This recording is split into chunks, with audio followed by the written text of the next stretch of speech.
MP, Dr. Zaneto Rawlings. Please, a round of applause for Dr. Zaneto.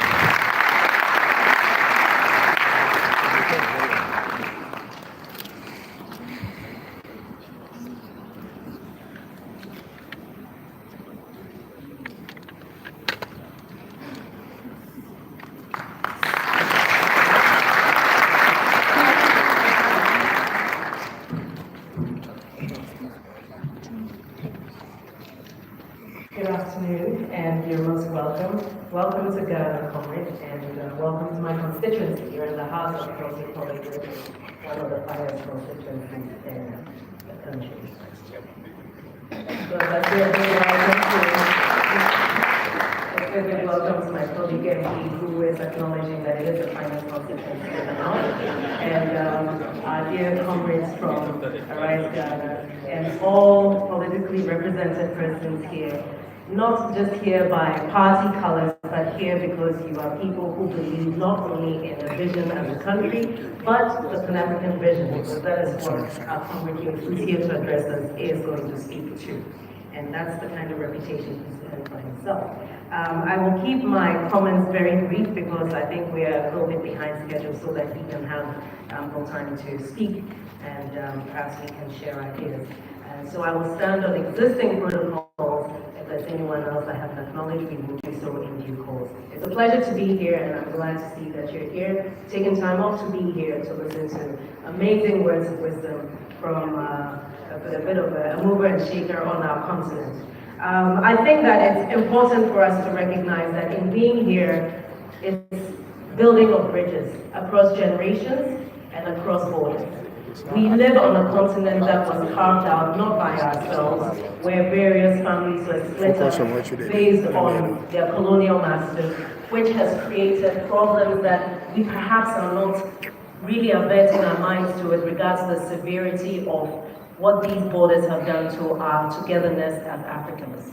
Indeed, as a continent, we are very diverse. But there's so much more we have in common, and I think that commonality is what was disrupted, not just by slavery on some level, but also the colonial masters on the other. And unfortunately, we are seeing also what is a trend of the new masters who are those cloaked in the suits of Democrats, but are using democracy to undermine the very pillars that are supposed to encourage nation building. And so if we're here today, I'm sure today the boom speech will come from someone else, not a Rawlings. Thank God for that.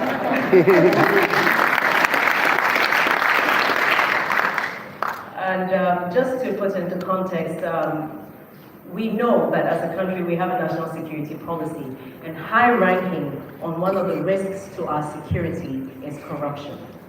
And corruption is now being said so many times that people are starting to become less sensitive to the impact of corruption on our lives. But whether it's in the educational sector, the health sector, whether it's in governance, corruption has become the canker that's eating us inside out. And if we as a nation are the home of democracy, and we indeed are supposed to be the gold standard, then we as the citizens need to demand greater accountability of our leaders. We need to be sure that we understand the processes involved so that people who feel they understand the processes better cannot use the processes to undermine the very pillars of good governance that we aspire to, that ensure that we have a secure future for the next generation. And in our trip today, just to mention that we escorted our comrade to pay courtesies on former Presidents Mahama and Kufuor, and then of course subsequently visited the Nkrumah Mausoleum where a brief history and a wreath was laid on behalf of the economic freedom fighters. And with that, I would welcome you all, Comrade Julius, former GS, our current MP, representatives of the EFF. Of course, this is your home. Back in the days when Mama Winnie and other freedom fighters were here as part of us, many of the freedom fighters in South Africa and the rest of the continent had Ghanaian passports because we were following through on that declaration that Nkrumah made during independence, that the freedom, the independence of this country meant nothing without the total emancipation of the continent. And that remains true.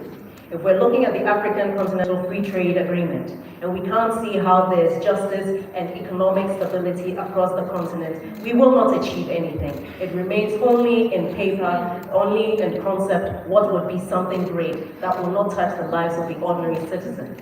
Everything that we're doing here must be as sowing a seed that we may not actually reap, that we may not have the opportunity, a tree under which to sit, but we must know that generational leaders, visionary leaders, are those who don't do things based on what they expect for themselves today.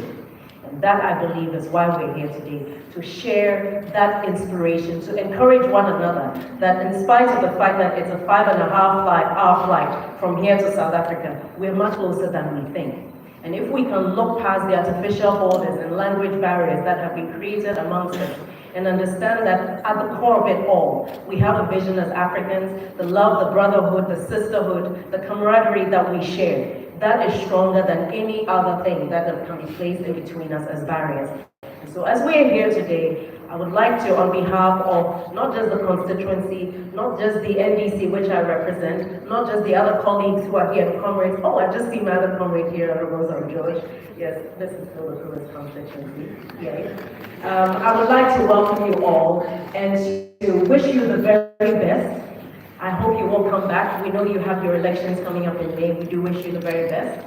Indeed, it is not enough for us to talk, but to do what we say we will do. We're looking at a generation that should make a difference, not just waiting for someone else to do it. So if we're here, we must speak truth to power. We must, for a difference, show that we are ready to take up the leadership as the younger generation. The nation builders, that is us, because before we had that opportunity, it was those who won independence and fought for independence. And beyond that, the paradigm shift must happen, and that is in our hands. And so without much ado, I would like to warmly welcome. Today they will get to know you close and get to understand what it is that you feel for us, not just as a country.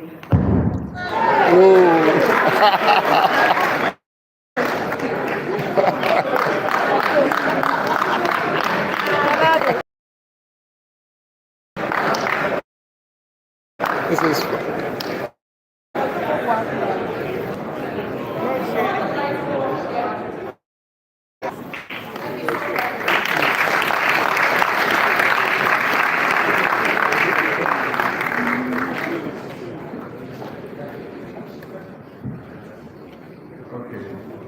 I don't know how to describe this, or whether it's Dupra or Dukata. Small. I'd like to remind all of us that this program is joining you Metro TV, TV XYZ, GH1, Pan-African TV, Loud Silence TV, CTV, and other media networks across the country. So thank you to all of you who are streaming this program live on the platforms. All right, very soon we shall be getting into the purpose of our gathering and really the essence of this particular communication. But we want to hear from a rep from Arise Ghana. Bernard Mona is the man who thank you very much.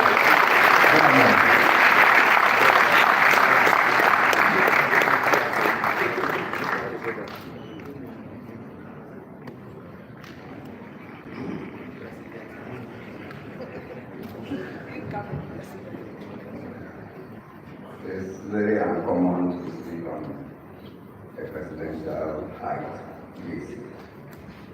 I've been forced to read from a paper.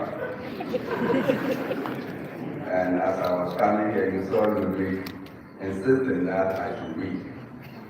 Comrade, I was disappointed. And so I will not read. But I'll give the script to you and to the media so you can take it, because we want you to speak for the whole time. First and foremost, on behalf of Arise Ghana, I want to welcome Comrade Malema and the EFF team from South Africa to Ghana.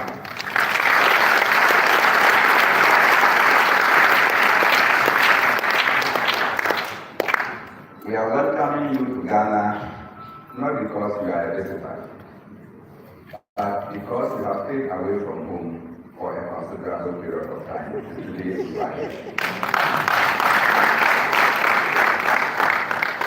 The youth of Ghana, just like the youth of South Africa, just like the youth of Nigeria, the youth of every other village we call a country in the continent of Africa, are yearning to hear your voice. And it is our duty to provide that platform, the reason for which Arise Ghana jointly and collaborated with EFF to get this one done. Let it be known that we share common history, our history of colonialism, where those who earlier came were looking for gold, and they ended up trading in human beings and taking the human best out of our continent for the enrichment of their countries. Similarly, as we endured the difficulties of colonialism, apartheid was also suffered by the people of South Africa. And it is no secret that the difficulties that the people of Ghana face under colonialism, you face under apartheid. Today, we have seen that you have been talking about the apartheid system that is currently operating in South Africa. Don't forget that the apartheid system in South Africa is almost like the colonial system in Ghana, where we simply took away power from the white man but handed over to another white man but in black skin.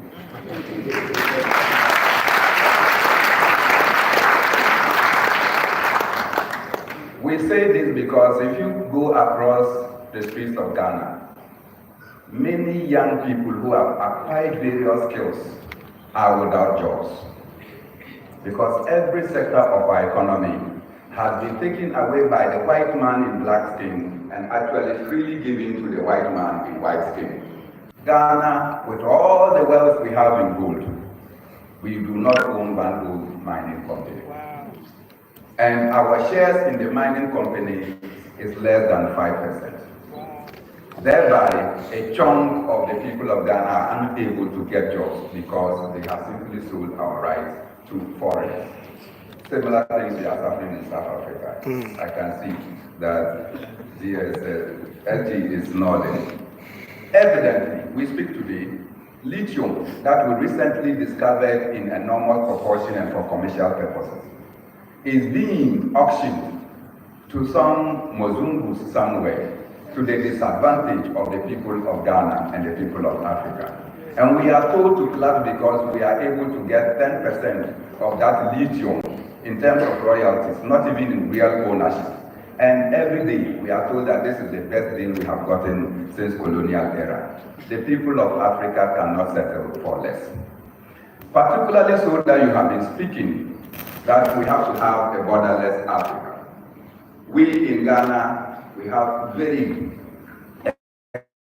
bedroom is actually in Ghana, and the kitchen is in Togo.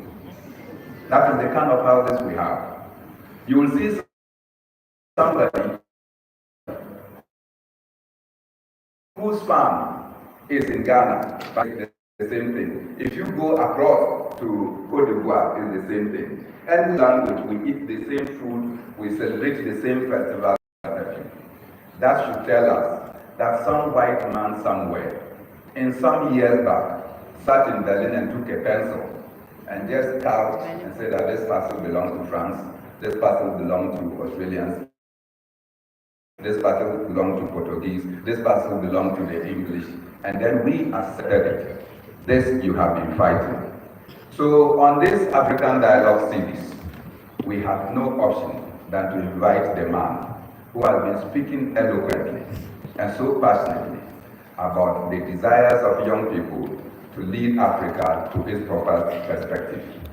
So Arise Ghana is happy to welcome you to your home and to invite you to speak to the people of Ghana and the young people. Thank you.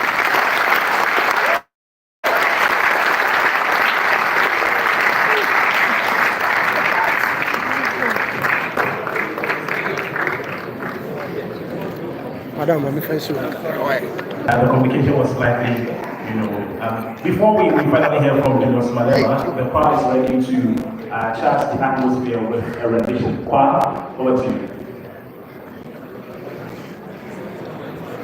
Please let's be upstanding as we stay in the company of the powerful for this one. Arise, Emma Youth, for your country. The nation demands your devotion. After that, of course, Julius Malema.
Thank you very much.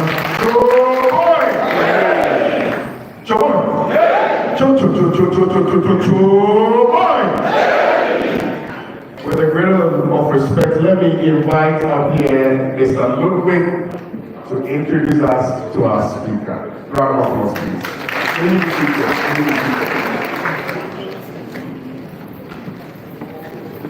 All right.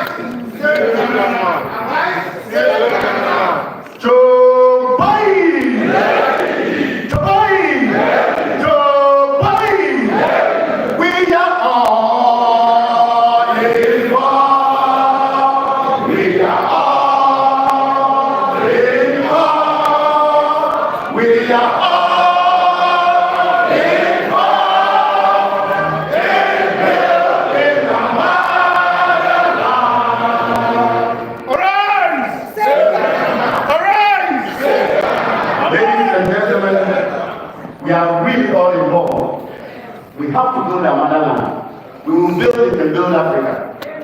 Ladies and gentlemen, about 14 years ago, I was a youth leader of a political party here in Ghana. I led a powerful delegation to South Africa at the invitation of a young man who was performing wonders in South Africa. We were all itching to identify with him. And so we got to South Africa and had a very wonderful moment with this young man. Years later, there was an issue in South Africa. You all remember the xenophobia issue. And everybody was quiet. And this gentleman decided to speak. Ghanaians were worried because our citizens were going through a lot of difficulties. We had to arrange for him to speak on a number of radio stations in Ghana. And I remember some of the interviewers asked when he would be in Ghana, and he said, that time will come. That time will come. And ladies and gentlemen, born on the 3rd of March, 1981, that's a very small one, you know. 1981, at Seshego, Limpopo, in the northmost province of the South African state. Our special guest is a renowned South African politician who is admired by his passionate revolutionary style and dedication to creating a radical transformation within South Africa. Juju, as he is affectionately called, and known across the globe, began his political journey with the African National Congress Youth Pioneers at the age of 9. He assumed leadership role in the Congress of South African students during his high school days. We call it the ANC student wing, which is called COSAS. He became the leader of COSAS in Limpopo.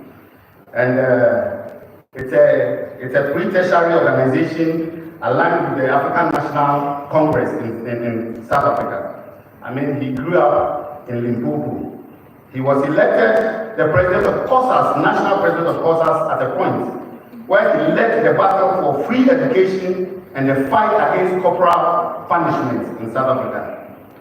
He also served as the provincial secretary of the Youth League in Limpopo and later as the national president of the African National Congress Youth League in South Africa.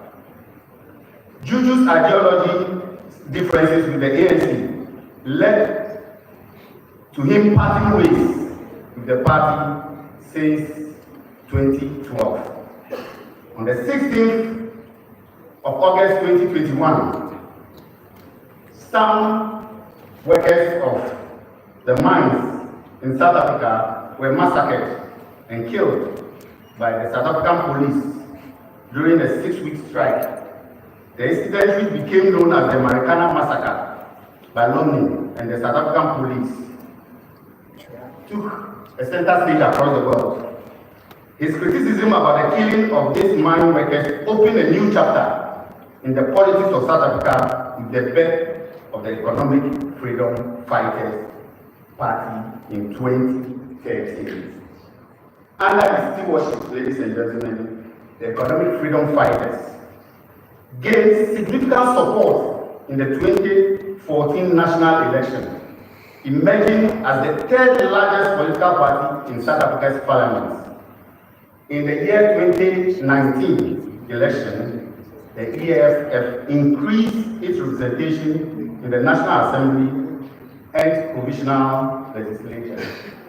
Ladies and gentlemen, our special guest is a member of Parliament in the National Assembly of South Africa, serving on parliamentary committees, including the Joint Committee on Ethics and Member Interests, Joint Constitutional Review Committee, and the Ad hoc Committee. He also sits on the Judicial Service Commission in South Africa, an institution responsible for overseeing the interviews and appointment of judicial judges in South Africa and ensuring accountability regarding judges' misconduct. You all remember when they were interviewing the judges, he told the one that, remember, I will be president of South Africa, so respect yourself. Ladies and gentlemen, he has led the EFF for 10 years, advocating for the underprivileged and the unity of Africa in particular. His call for intra-continental trade, economic cooperation within Africa, and call for an African free from grips of corruption and imperialism has made him a notable figure in the liberation of Africa. Ladies and gentlemen, a lot of people see him as someone who will always boom. But today, His Excellency, former President of the Republic, John Ajekun Kufuor, said he had a perception of him, but after meeting him today, he thinks that Julius is the type of young man African needs.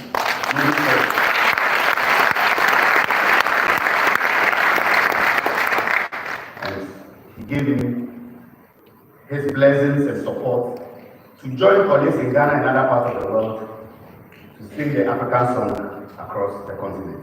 Ladies and gentlemen, invited guests, join me as I welcome to the podium our special guest for this August event, the first time in the history of Ghana, the founder and leader of the EFF, our brother and comrade, the Commander-in-Chief, Comrade Julius Malema. Ladies and gentlemen,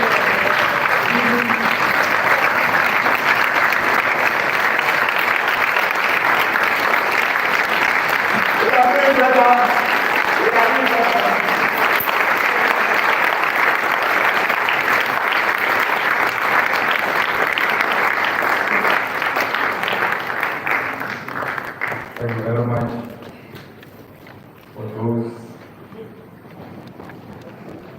kind words of introduction by my brother, Rodrigo.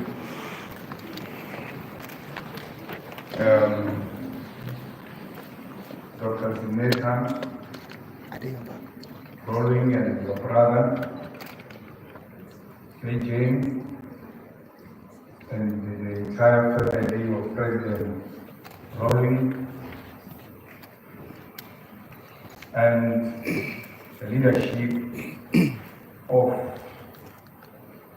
Arise, and the leadership of the NDCA, CPP, the student representatives, and the national youth organizations that are here, and all those dignitaries that make this possible. I want to take this opportunity to salute you and appreciate the effort you've taken in making sure that we dialogue amongst ourselves as Africans without supervision, that we require nobody to come and be a supervisor for us to meet, that we can call each other on our own and have a conversation, and where we don't find one another, we agree to disagree, go different directions, to meet again tomorrow, because we believe in the power of persuasion. This morning I had an opportunity to meet President Mahama and President Kofo, and we also visited a very important leader of our revolution, because we believe in both the living and the dead. So when you visit former presidents that are alive, you have a duty to also visit those that were revolutionary and have passed on, like President Kwame Nkrumah. So we are here today to really salute the good work we've done. Maybe some historical background is also important before we get into issues. Because we believe that we did not start the revolution. We inherited the revolution, and therefore it's important to always remind ourselves of where we come from. Prior to European arrival, Ghana was home to powerful empires like the mighty Ashanti, renowned for their gold trade and military prowess. These societies had complex social structures, sophisticated cultural traditions, and well-developed trade networks. An early victim of European interest, the European presence in Ghana began with the Portuguese explorers who arrived in the 15th century, and from then till the 19th century, Ghana, then known as the Gold Coast, became a major source of enslaved people for the transatlantic trade. European powers established ports and trading ports along the coast, exchanging manufactured goods for enslaved Africans captured primarily from the interior regions. The forced removal of millions of people had a profound demographic and social impact on Ghana. It weakened communities, fueled interstate conflict, and led to cultural loss. The transatlantic slave trade left a deep and enduring mark on Ghana's collective memory. While acknowledging the trauma inflicted, it's important to recognize the resilience and resistance displayed by many communities and individuals during this period. However, it was the Dutch, British, and later the French who played more significant roles in the colonization of the Gold Coast, what is now called Ghana. the British gradually expanded their influence and control through trade and the establishment of ports along the coastline. By the mid-19th century, the Gold Coast became a British colony. The scramble for Africa saw Britain and other European countries aggressively carving up the continent. The Gold Coast fell under British control, marking the start of formal colonial rule as a result of the Berlin Conference of 1884 to 1885. The imposition of colonial rule led to significant social change. Traditional social structures were often disrupted and a new system were introduced to serve the interests of the colonizers. Furthermore, missionary activities played a role in introducing Western education and administration. Christianity and a class of educated Africans who often aligned with the colonial rulers while the majority remained marginalized. There are those who wanted to assimilate with the British policies, undermining their own traditional languages, customs, and belief systems, contributing to a loss of cultural activity. The Gold Coast economy also became solely reliant on exporting raw materials, hindering internal development. The formation of political organizations such as the Convention People's Party, CPP, marked the beginning of organized political movement seeking self-determination.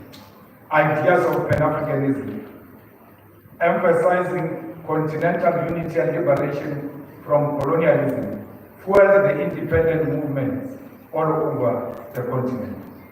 Intellectuals like Kwame Nkrumah emerged as powerful voices advocating for self-determination.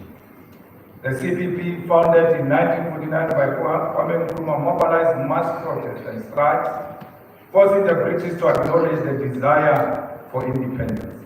Initially, resistant to independence, the British eventually conceded due to internal pressure and rising international dissent. Their primary concern was maintaining economic interest and ensuring a smooth transition. Traditional authorities and ordinary Ghanaians, from farmers and miners to students and intellectuals, contributed to the struggle through protests, boycott, and their unwavering support for the independence. The whole continent started learning from Ghana that it is possible. So when you go to Ghana, it is not because you are going to teach Ghanaians anything, because they've seen it all, including leading the first determination of an African state on the 6th of March, 1957. So Ghana is a home of democracy. And this country was led by a charismatic leader who emphasized Pan-Africanism because he understood that Ghana's independence alone is meaningless. Following the independence of Ghana, all liberation movements found a home here in Ghana. The organization of South Africa, such as the ANC, the organization of Angola, such as MPLA, the organization of Mozambique, such as Frelimo, and many other liberation movements found this place as a liberated zone. And many of them started knowing what a passport looks like from here, because Kwame Nkrumah made it a point that they are able to travel all over the world to spread the message of Pan-Africanism and independence of Africa.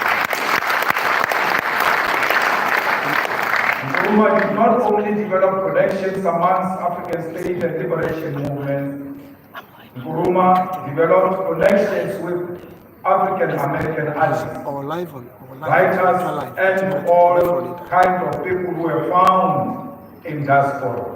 That's why a lot of African Americans found resonance and found Ghana to be a place they can identify with as their home.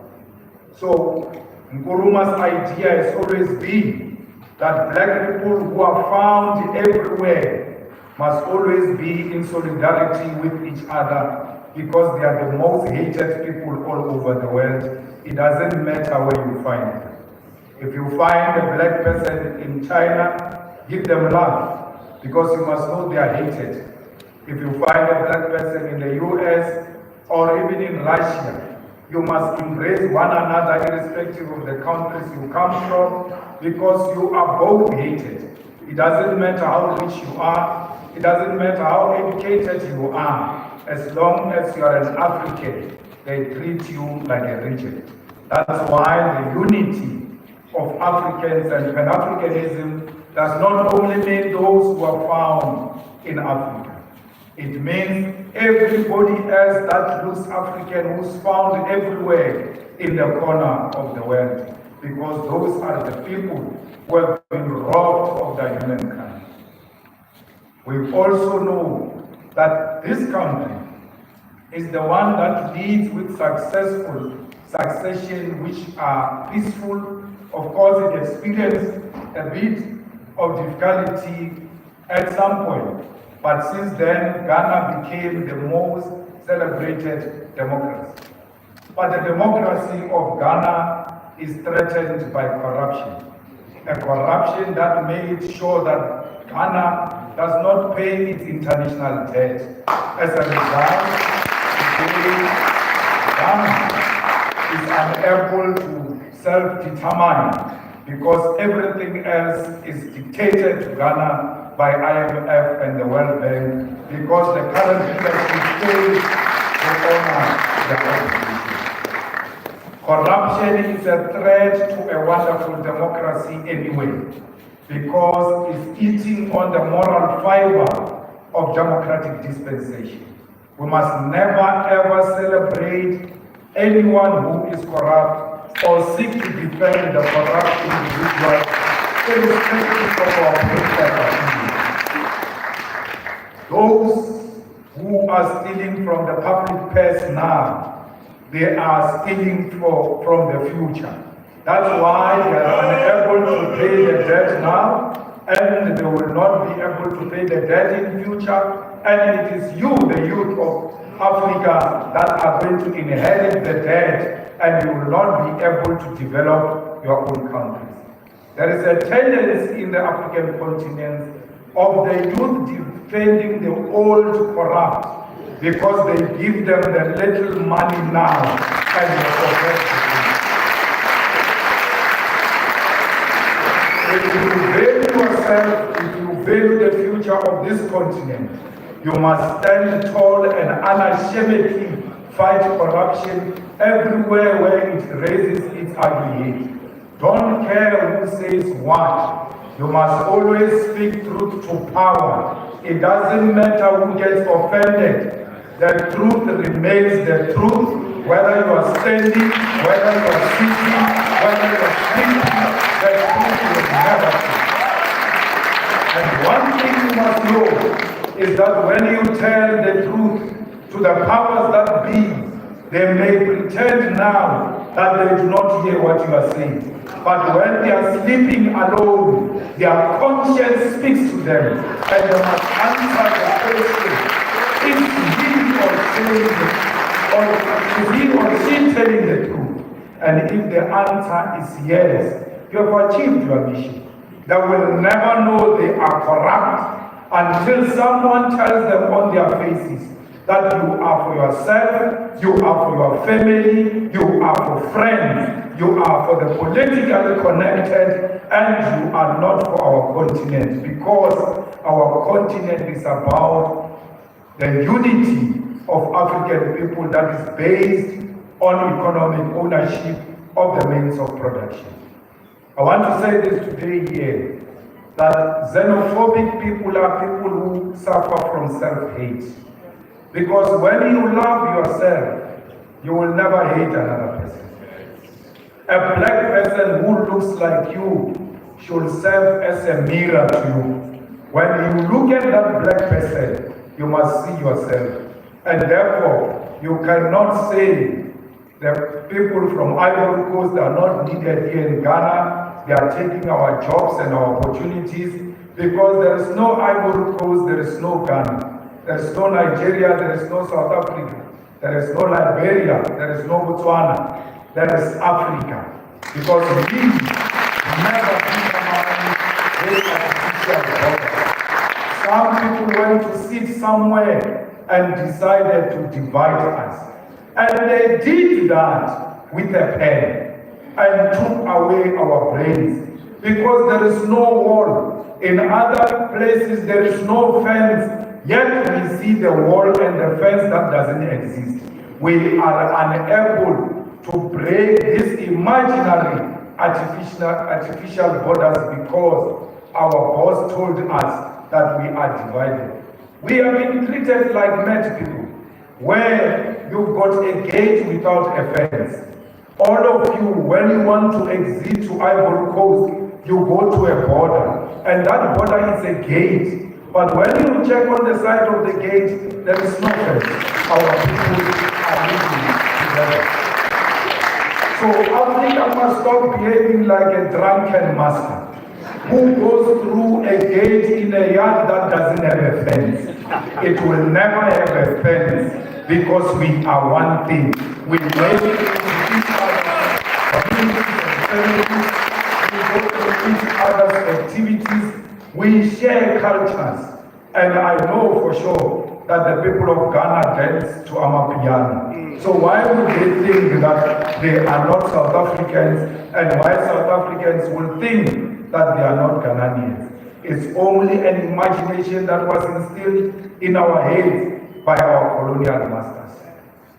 We have to make sure that as a new generation, we do away with this. We, as a younger generation of Africa, we must not seek to get rid of the old in a disparate manner to a point where we destroy institutional memory. We must always make sure that the old coexist with the young, but the old must be prepared to pass the wisdom to the young ones. For because at some point, the old must die for the new to emerge, and it is not me calling for the killing of the old elderly African leadership. Nature dictates that the old at some point must die for the new to emerge. But this new must be prepared to learn from the old. I was in Liberia yesterday and I saw the inauguration of an old president. I got so worried. But when I saw the vice president, I left Liberia in a very comfortable way, because I saw a generational mix where the old and the young coexist in one office. And I hope the vice president will not be suffocated, because the president must know that with all his experience and advanced age, he has a duty to pass the baton to the younger generation. We call on all African leaders not to leave an office with a coffin. When the time comes for them to go, they must leave without calling the army to extend their term. No one is born a leader. No one is a traditional leader in a political office. If you want to be a traditional leader, go and fight in your tribe for those kinds of issues. And don't subscribe to people who want to leave a political office with a coffin. We will still give you a state funeral because you are a former president. We will still pay you pensions and give you protection and take care of you as long as you respect those who came after you. You have to ensure that democracy matures in such a manner in Africa, where the previous president does not make it his business to fight the current president. You must allow the new to lead with all their faults because you are the same. It doesn't mean you are perfect. The young ones who are coming after you will challenge the current one. No African leader who is on retirement should lead from the grave. They must all be like all other progressive former presidents who are statesmen at home, waiting for courtesy visits and consultation and attending to honor state functions. Those are the duties of former presidents, because Africa must be stable. Africa must go through democracy at all times. And elections in Africa should never mean the blood on the floor. We Africans must hate seeing our own blood. We must always protect each other because we love ourselves so much that we don't want to see our own blood. I always tell them that white people do not want to see their own blood. That's why it's not easy for a white person to kill another white person. If a well-built white man comes in here and beats you up and you are thin like me, don't try to fight this guy because you're going to be defeated. They are scared of their blood. Look for an object and threaten to throw that object on a white man who's going to leave this world running. Not because he's scared of the object, but he knows that he can be injured by the object and he will see his own blood. Africans don't have a problem with seeing their own blood. We kill each other at the slightest provocation. We don't negotiate power. We force our way into power. And in most cases, we are not even the initiators of this violence.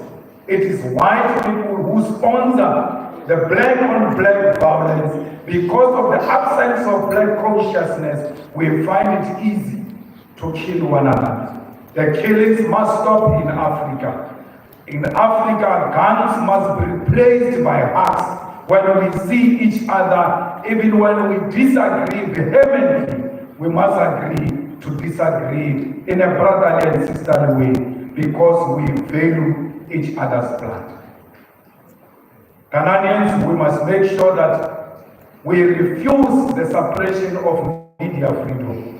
Because without media freedom, we are nothing. If there is anyone who can tell the world of any wrongdoing in Ghana and in South Africa and everywhere else, is the fourth estate. It must be protected. It doesn't matter how bad they write about you. You must protect their right to write.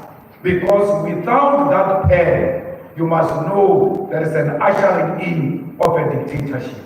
If media is suppressed, if media can't write about corruption, if media takes bribes from governments, you must know those are the dark days of the African continent. Today, we've got our own platforms on the social media. Let us help the traditional media to expose the corrupt leadership, to expose the mining companies that milk Africa without leaving anything in Africa. The gold of Ghana must remain in Ghana and service the people of Ghana. The minerals of Ghana, the minerals of South Africa must service Africa. The EFF believes in one Africa where we've got one president. I know Kwame Nkrumah was accused of wanting to be a president of Africa. There was nothing wrong with that. The man qualified because he woke us up from the grave.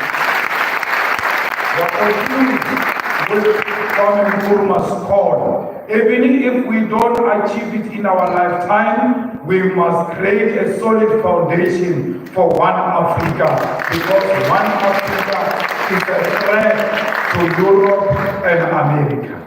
Africa with one president, Africa with one currency, Africa with one military command, Africa with one parliament. It's a threat that America cannot stand.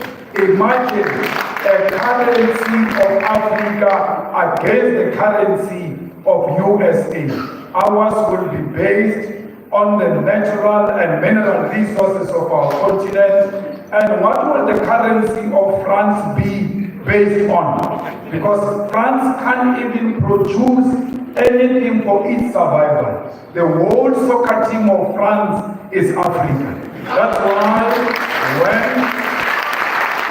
why when France plays with Britain, we all unwittingly support France because we see the blackness of the team. That's how much important we are as Africa to this Europe, America, and all those who support neocolonialism. Fellow Ghanaians, anyone who says the people of Palestine must be killed is an enemy of ours. The people of Palestine have not committed any sin to anyone. These organizations that got passports here in Ghana during colonial times and during apartheid times, they were called terrorist organizations. But to us, they were never terrorist organizations. They were revolutionary organizations that seek the liberation of our own countries.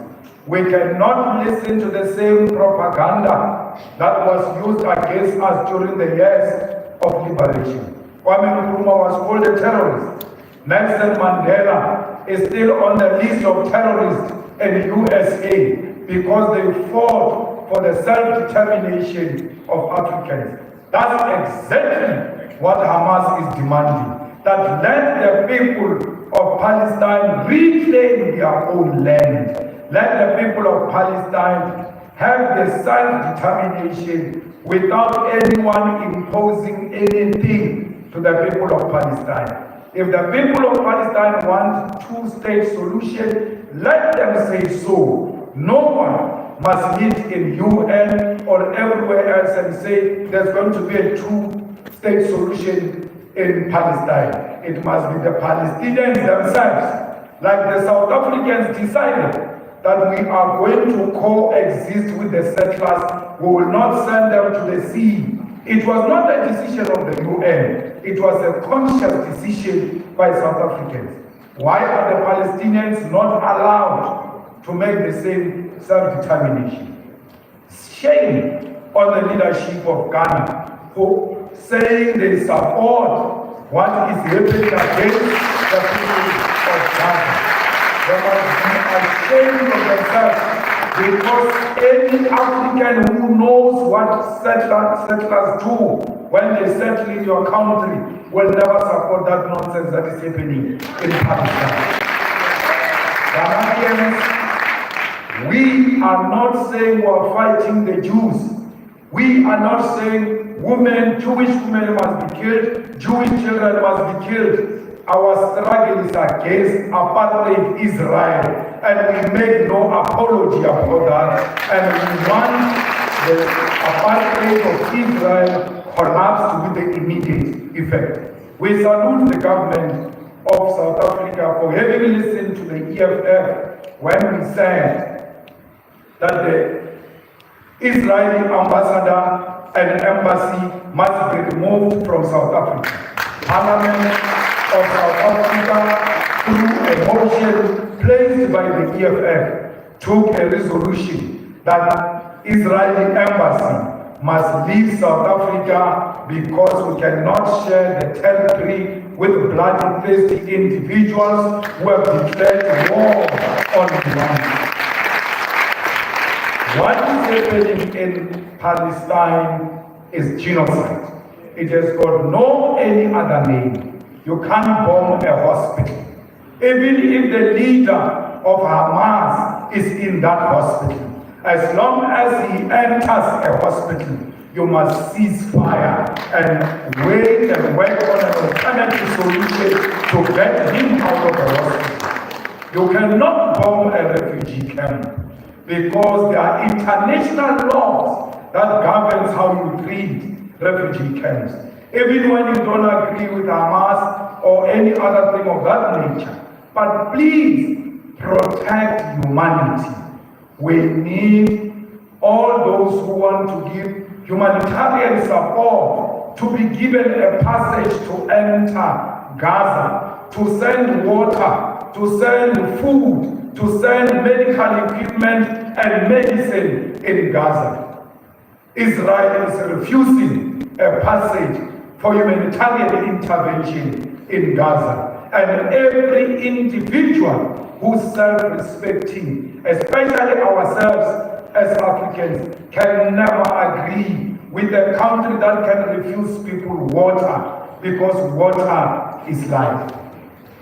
Ghanaians, the unity of this continent starts from here, because the determination, the self-determination of Africa started from here. When you got your first independence, we knew that day that one day South Africa will be free. And when Frelimo won in Mozambique, we celebrated in South Africa as if that was our freedom.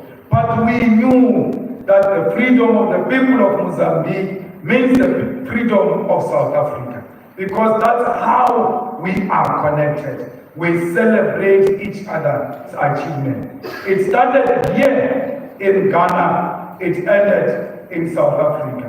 The unity of Africa must start here in Ghana, and we will capture it in South Africa, because we always followed the leadership of the Ghanaian people.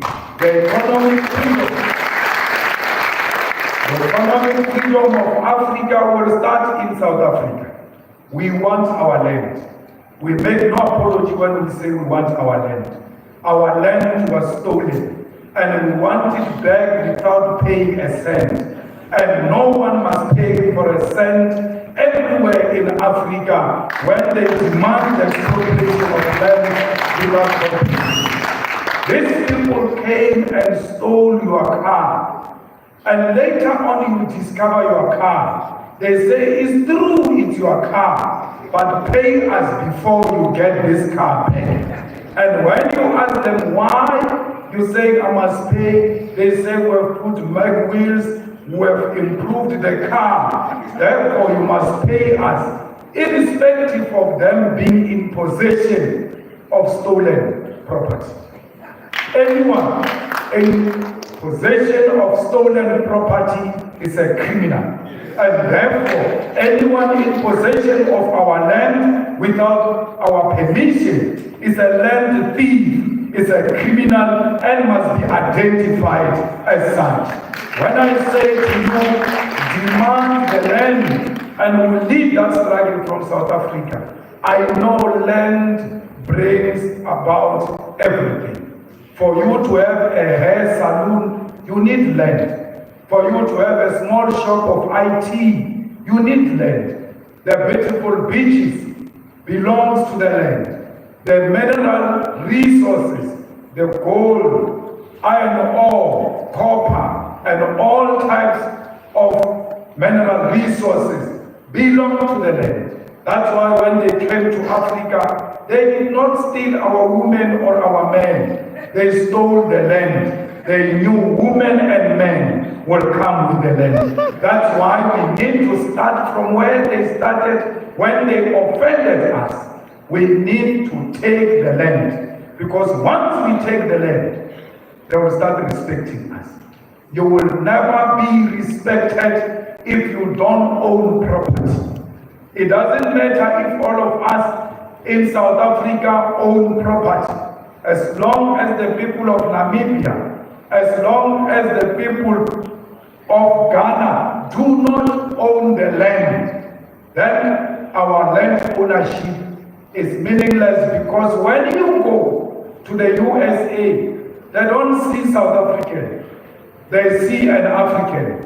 West, they can't differentiate between South Africa and Ghana. That's why all of us must reclaim the land and the mineral resources of the land and the natural resources of the land, so that when we move all over the world, when they see a black person, they should know these are the property owners of their own continent and their own land. So when we fight for economic freedom, we should do so without being ashamed. Because political freedom that Kwame Nkrumah achieved and generations after him achieved is meaningless without economic freedom. You can vote until you are purple. As long as there is no bread on the table, that vote is meaningless. You must vote when you arrive at home. You must find bread, you must find free education, you must find quality public health, you must find reliable electricity, and not what we experienced earlier on. We must make sure that we own everything that belongs to us. So Africans, I don't care how many we are, we must believe in ourselves.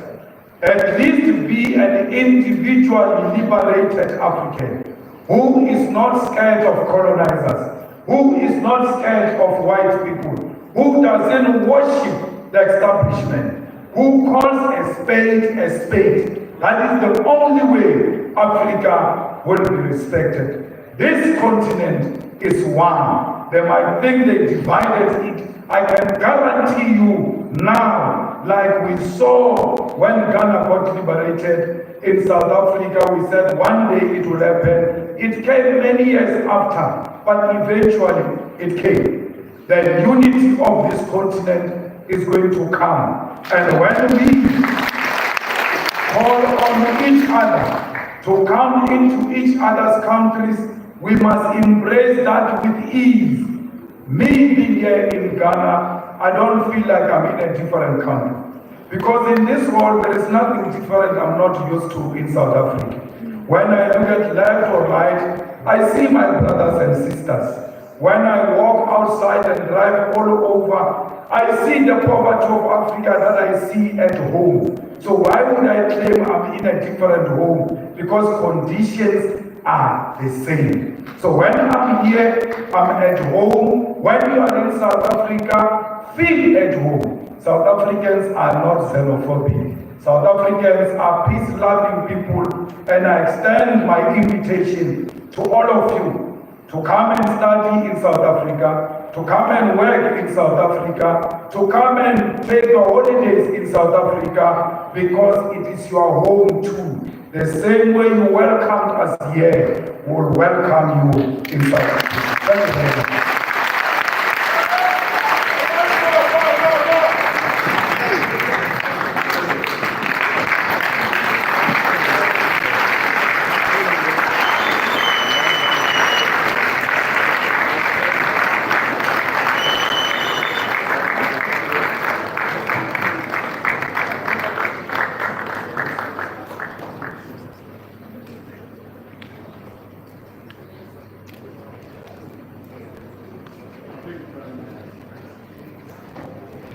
Thank you very much. Thank you very much. Ladies and gentlemen. Wow. I'm sure we are all waiting to ask a few questions. Yeah. So I'd like to start with the young people in the house. So Papa City can send the microphone around.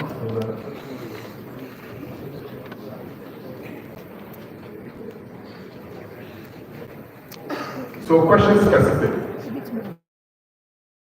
to what he said. We have to be very confined. 4 people. I see a hand here. I see a hand over there. So let's start with this one.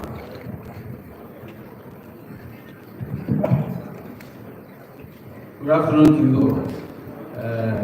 My name is Mr. J. I started monitoring Julius Malema from about almost 7 years now. I asked myself one time that does our presidents, all over Africa, are listening to this man, and why still are we? Why are they not his speeches, or why are they not implementing what he is coming out with? And in fact, as he is in Ghana today, I'm very happy to see him here. And I want, or we want, all our Africans to emulate whatever he is saying. Thank you very much, sir. Thank you. There was a hand over there, the guy in blue. Yes. And then two, one will come from me, one will come from there. Thank you very much. I've always dreamed to get the Please, let's go straight to the question. I am about to answer the question. So ask. Thank you very much. My question is, in South Africa, I've been monitoring Honorable Julius Malema for about 10 years now. I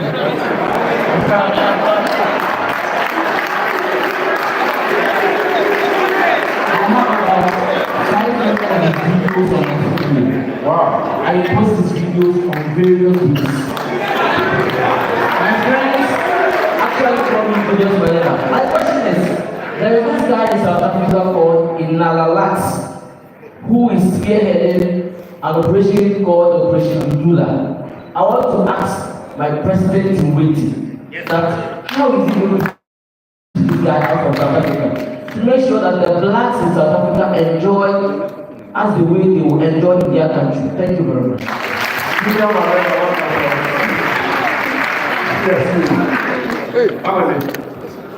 yes, sir.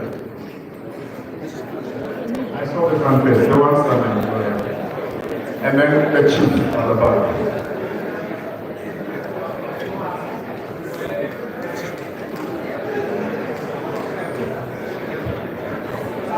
Thank you very much. My name is John Atukakito, a conference executive of the Buzuba Hills from North Congo. What I want to find out for Comrade Julius is that there's a problem in Africa. I won't illustrate my position with the political party, but I'm going to illustrate it A and B. I thank Honorable Okujeto, he just look at me because I come from Africa. There's a problem in Africa, A and B. If you are in A and there's a wrong going on in A, in your submission, you talk about, you call names, thieves, criminals. In Ghana, Africa, if there is a corruption going on in A, you can come out and say it. When you say it, you are the black sheep of the family. So I want to find out, do we really want to build Africa? Do we, the hypocrisy and the pretense is one too many? I thank God that my MP is here. He's a very vocal person. Let us speak truth to power. That is the only way Africa will come out from the deteriorating and the disgrace we go through. I won't talk about. Thank you very much. Aluta. The last one, Aluta. the man of the hat in green. I saw him first, respectfully. Yes, sir.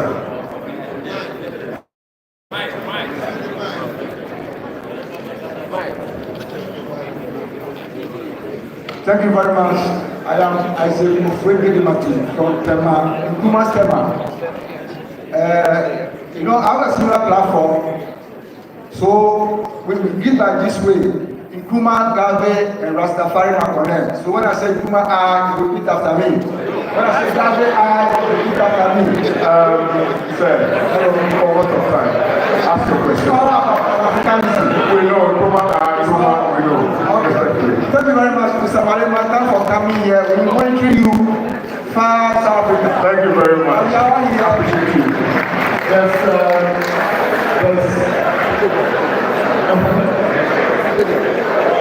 How is it? Yes. Yes.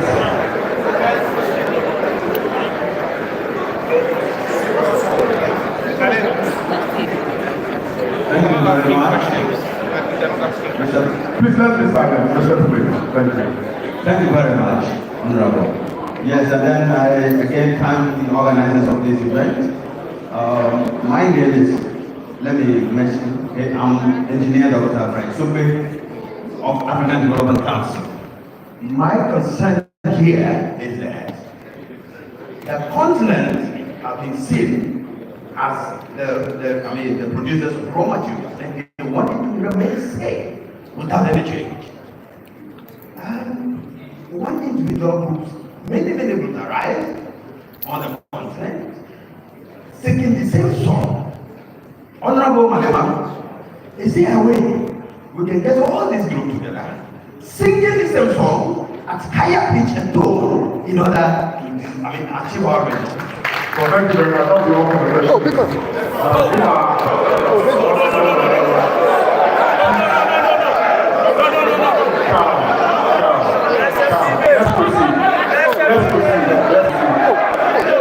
Okay, let me answer. Thereafter, if there's time, so, Comrade Malema, if you may respond to, yes, you can just stand and respond.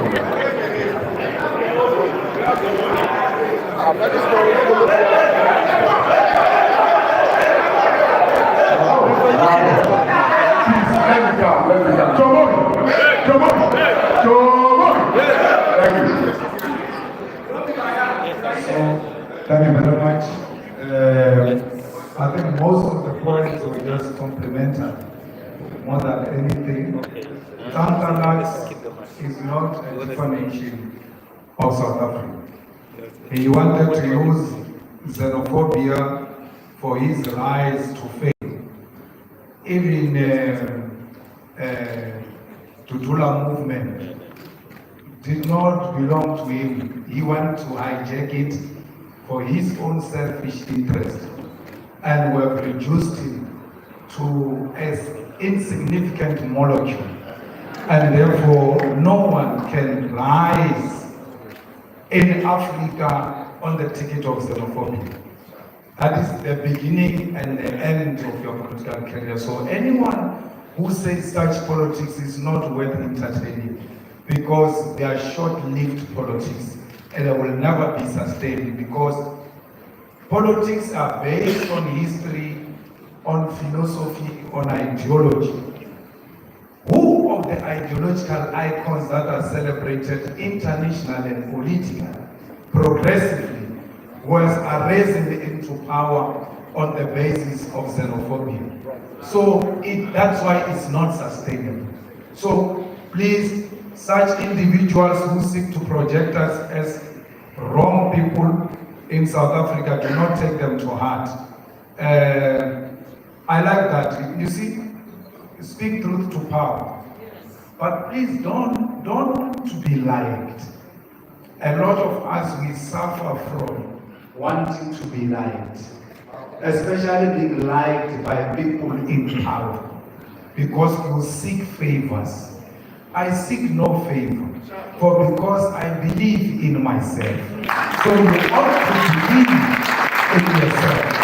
If you are an engineer like my brother here, if you are a doctor like my sister here, you've got the qualifications, you've got what it takes. You're not going to be scared of some illiterate because it comes from the bush and they say it's a soldier, a non-thinker, and you are scared that when I oppose this person, he will point a gun at me. You must tell him that put it here and shoot me and make sure I die, because I'm not scared of death. I'm scared to die before I die, because the day you stop telling the truth and you are pretending and you seek to be liked, you are dead. You are equal as a dead person, because you are not enjoying anything.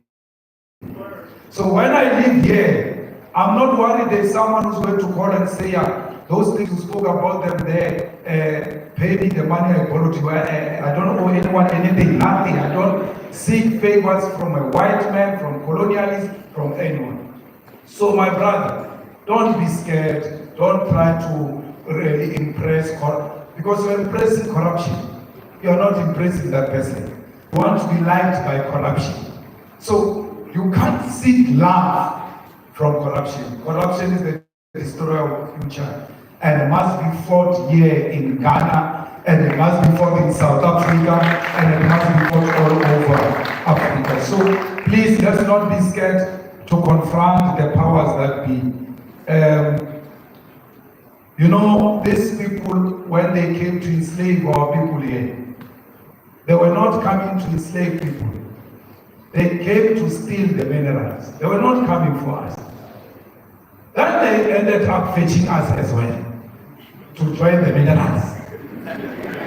Who were first like minerals, who were traded like minerals. When you think of undermining the democratic achievements that were made, think of those people who were enslaved, who put in homes, and their numbers chained, taken outside of our beautiful continent by force. And they could not chain you as an individual. They have to chain you 10 by 10. When the sea goes crazy and the boat can't stand the wind, they're thinking maybe it's overweight.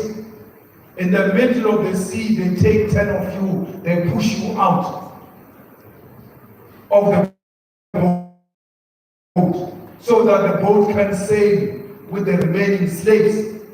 When the boat continues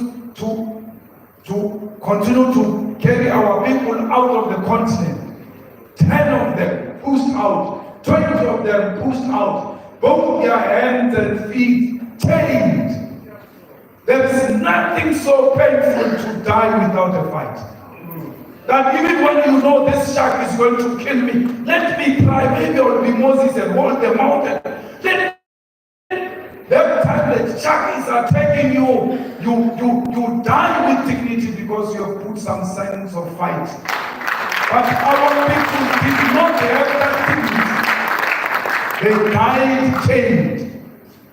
And we are not here to impress anyone who wants to undermine the legacy and the struggles of those people who died chained. We are not about these people who exist now. We are about President Rawlings. We are about Kwame Nkrumah. We are about all those who came before us. These ones that are still with us will be reminded of what we come from. Because they must never think they made us. They were made by those chained slaves.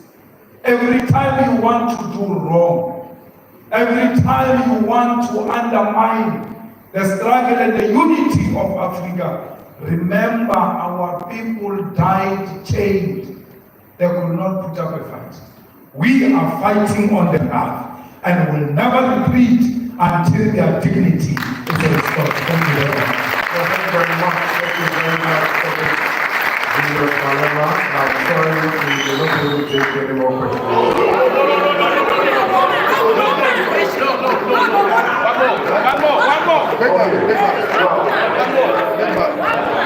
We have to time to catch, so respectfully, let's respect the time as well. I know we have tons of questions. Short one. Yes. Now, let me especially acknowledge the presence of Mrs. Kwashi, a South African and a member of EFFDS. And of course, give us a wave.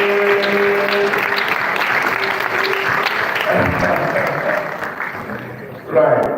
That being said, we have a very wonderful presentation. But before then, I think it's imperative that I acknowledge Dr. Kofi Amoah, also known as Citizen Kofi, who was slated to speak today, but for want of time he was unable to so do.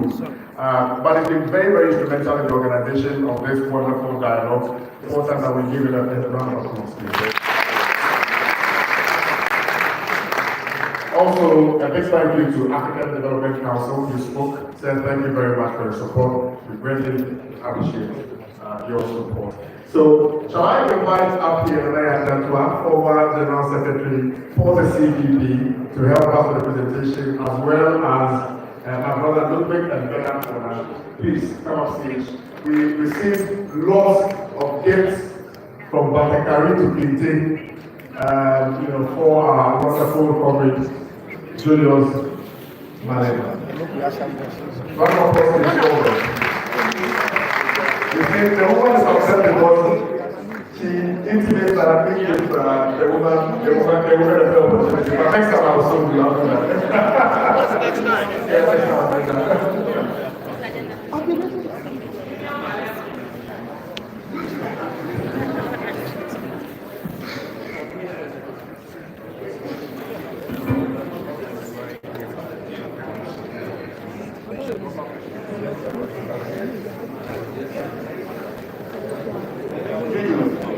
Those who did this say that this is a smoke. And knowing the way the EFF is, someone is asking for a contract to produce this for EFF and decided if we have to do African trade, then it must start from here. And so one was presented to you earlier, two more is here. And so it tells you that all the executives from EFF, when you resume, start for everything. Africans are retired. That's it. Maybe that's it. One.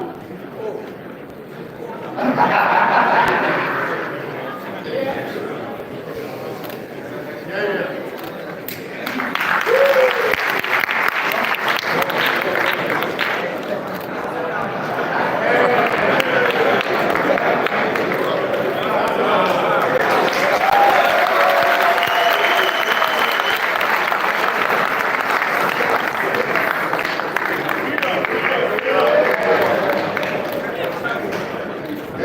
One is Arrival T-shirt, just to show the relationship between Arrival and the EFF.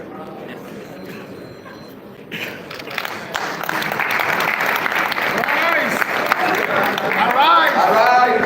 Save Ghana! Arise! Save Ghana! Arise! Save Ghana! Now! Well, thank you very much. Wow, so beautiful. All right, we are the direct members of this dialogue, and on behalf of our Rise Ghana, I would like to say thank you to all of you. But before we go, I would like my colleague Pharmacy to take over. All right, we're going to now have a closing prayer. Baba Sadiq, and I start with us now the closing prayer. Please put your hands together for Baba Sadiq! Young, dynamic, energetic young man. Shall we all do our feet? Baba Sadiq. Take a closing prayer.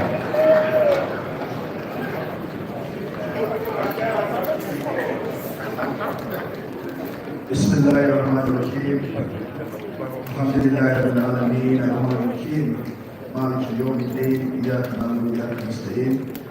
Ihdina as-siratal mustaqim. Siratal ladzina an'amta 'alaihim ghayril maghdubi 'alaihim waladdallin.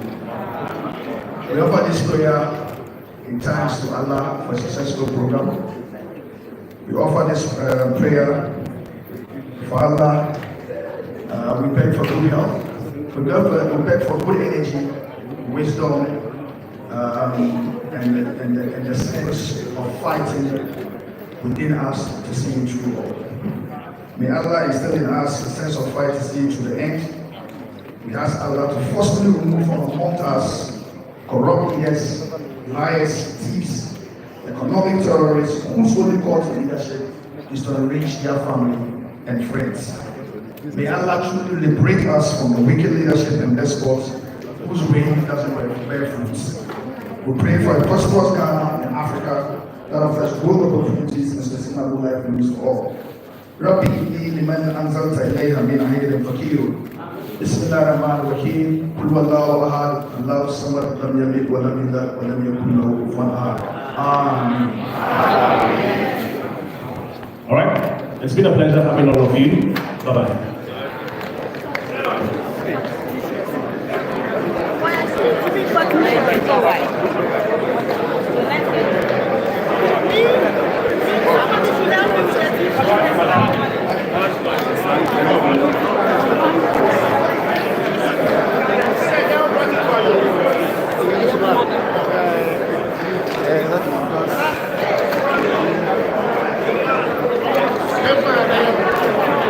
Ladies and gentlemen, we now leave you in the company of the choir as we walk out of this auditorium. Choir, if you're ready, do send us some melodious tunes and exit. Are we ready?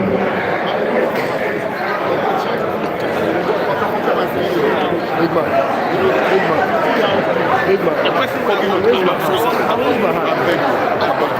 The number of people are promised that they come after. All day online, they wait for me.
So there you have it, ladies and gentlemen.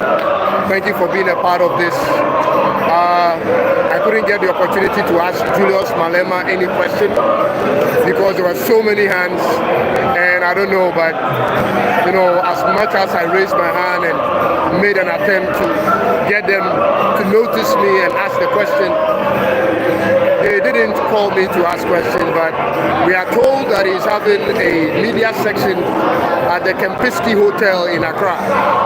So from here, I'll have to follow up and go there and find out if it is true. And if that is true, be able to also ask a question when I get there. I should be able to ask a question, at least one question. Even though I have a lot of questions, I would want to ask him. Just one question would do. But wow, that was an experience for me, meeting Julius Malema in person. Man, this man is different. He's different. And I'm going to do another podcast on him. And this time, from the experience that I've had with him, I should do better than before. Thank you so much for those who have stayed tuned and watched throughout the whole streaming. And hopefully I get to the Kempiski Hotel and bring you a continuation of what is happening there and possibly asking a question. Thank you so much. That is bye-bye for now.